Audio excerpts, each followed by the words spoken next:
En un video anterior habíamos hablado de los enclaves de Baarle-Hertog, Baarle-Nassau, Bélgica, Holanda.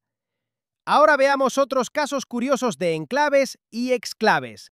¿Pero qué es un enclave o un exclave? Un enclave es un territorio completamente rodeado por otro territorio, como la Ciudad del Vaticano dentro de Roma. Un exclave es una parte de un país separada físicamente del territorio principal por un país extranjero. Un territorio puede ser ambas cosas a la vez, pero no siempre es así. Por ejemplo, Lesoto es un enclave pero no un exclave, mientras que Alaska es un exclave pero no un enclave. Ahora, vámonos a un lugar donde la frontera no es una línea en un mapa. Ahora, viajemos a un lugar donde las fronteras no son una ni dos, sino tres capas de locura. Un sitio tan extraño que hace que los mapas parezcan muñecas rusas geográficas. Estamos entre Omán y los Emiratos Árabes Unidos. Miren este mapa con atención. Aquí está Madha, un pedacito de Omán, un pequeño punto de territorio omaní, de tan solo 75 kilómetros cuadrados, pero completamente rodeado por territorio de los Emiratos Árabes. Ya eso es suficientemente raro, ¿verdad? Pero esperen, porque dentro de Madha hay otra sorpresa. Dentro de este enclave omaní hay otro pueblo llamado Nahua. Y aquí viene lo increíble. Nahua no es de Omán, es de los Emiratos Árabes Unidos. Es un enclave dentro de un enclave.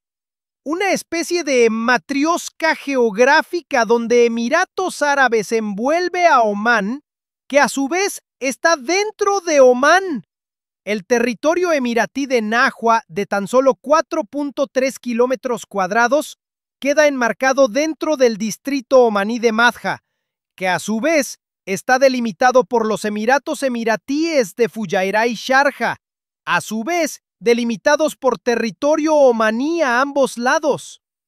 ¿Cómo se llegó a este embrollo? Todo viene de las disputas tribales del siglo XIX.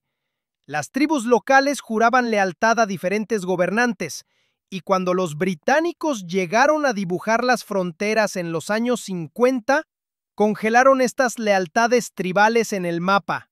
¿El resultado? Este puzzle territorial que nadie se molestó en resolver. La vida aquí es peculiar. Para un estudiante de Nahua que quiera ir a la universidad en la capital de los Emiratos, tiene que cruzar dos fronteras: salir de su pueblo, territorio emiratí, pasar por Madha, territorio omaní, y luego reingresar a los Emiratos. Todo para recorrer lo que en línea recta serían pocos kilómetros. Y no son solo papeles. Las leyes cambian según en qué anillo del laberinto estés. En Madha se sigue la ley omaní, más conservadora. En Nahua, la emiratí, algo más flexible. Esto afecta desde cómo se visten las personas hasta cómo hacen negocios. Lo más curioso es que todo funciona con sorprendente normalidad. No hay tensiones, no hay controles fronterizos estrictos. La gente cruza de un país a otro como si cambiara de barrio. Es como si el absurdo geopolítico se hubiera convertido en parte del paisaje. Si el enclave de Nahua les sorprendió, les cuento que entre Bangladesh e India, hasta 2015, existió un enclave más curioso, de tercer orden, el pequeño territorio de Dajala Kagrabari. Es una anomalía geopolítica. Era una parte de la India que, hasta hace muy poco, estaba completamente rodeada por una parte de Bangladesh, que a su vez estaba completamente rodeada por la India, que a su vez estaba completamente rodeada por Bangladesh. La frontera entre India y Bangladesh estaba repleta de ellos antes de 2015, cuando fueron eliminados mediante un tratado entre ambos países. Un enclave de segundo orden es un enclave dentro de otro enclave, y existen pocos en el mundo, Pero en la historia solo ha habido un enclave de tercer orden, un enclave dentro de otro enclave. Dajala Kagrabari pertenecía al distrito de Cooch Behar, Bengala Occidental, en la frontera entre India y Bangladesh. Con solo 2 acres de superficie, nadie vivió nunca dentro de este enclave único, pero era propiedad de un agricultor bangladesí. Si bien algunos de los países más desarrollados del mundo cuentan con al menos un enclave y aún funcionan con normalidad, la situación de los enclaves en la frontera entre India y Bangladesh antes de 2015 era claramente diferente. La frontera contenía la cantidad de 198 enclaves, con más de 50.000 personas viviendo en ellos. Dado que casi todos estos enclaves estaban compuestos por tierras de cultivo y no por ciudades, se puede inferir que decenas de miles de indios y bangladesíes tenían que cruzar regularmente fronteras internacionales solo para adquirir alimentos, suministros y atención médica. Pero cruzar una frontera no es nada comparado con cruzar 2 o 3. En un esfuerzo por solucionar este desastroso resultado de las disputas fronterizas políticas, un tratado del 1 de agosto de 2015 eliminó todos los enclaves en India y Bangladesh, simplemente borrando todas las líneas fronterizas. En ese acuerdo se intercambió 111 enclaves, 17.160.63 acres, de India a Bangladesh y recíprocamente. Este último transfirió 51 enclaves, 7.110.02 acres, a India. De esa forma, dejó de existir el enclave más curioso, Dajala Kagrabari, que ahora forma parte de Bangladesh.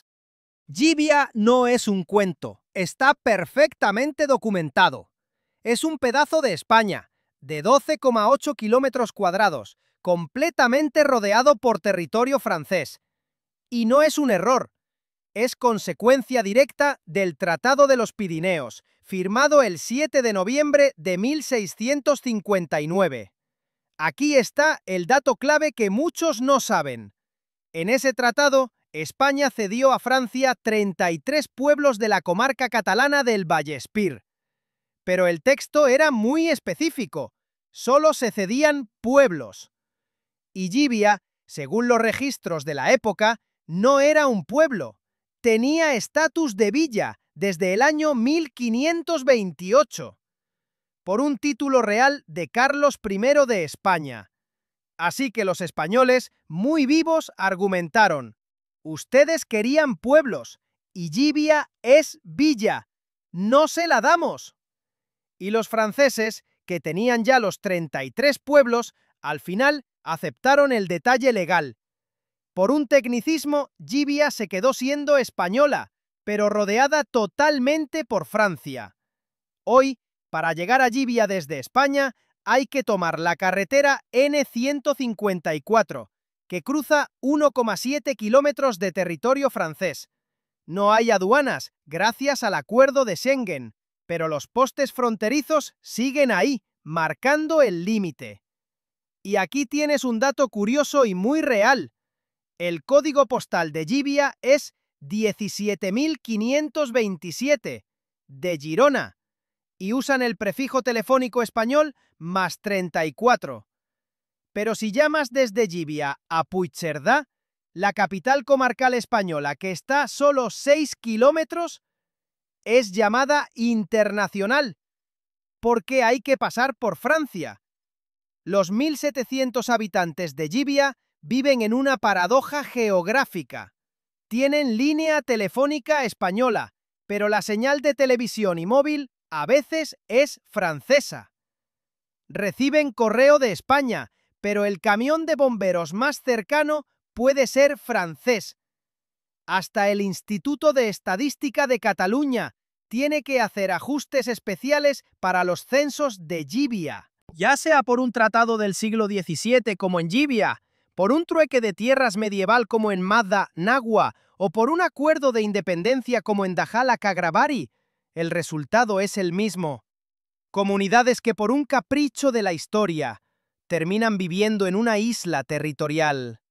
Lo más curioso es que todos estos casos, aunque absurdos geográficos, encontraron su propia forma de funcionar. Hasta el mapa más enredado tiene solución.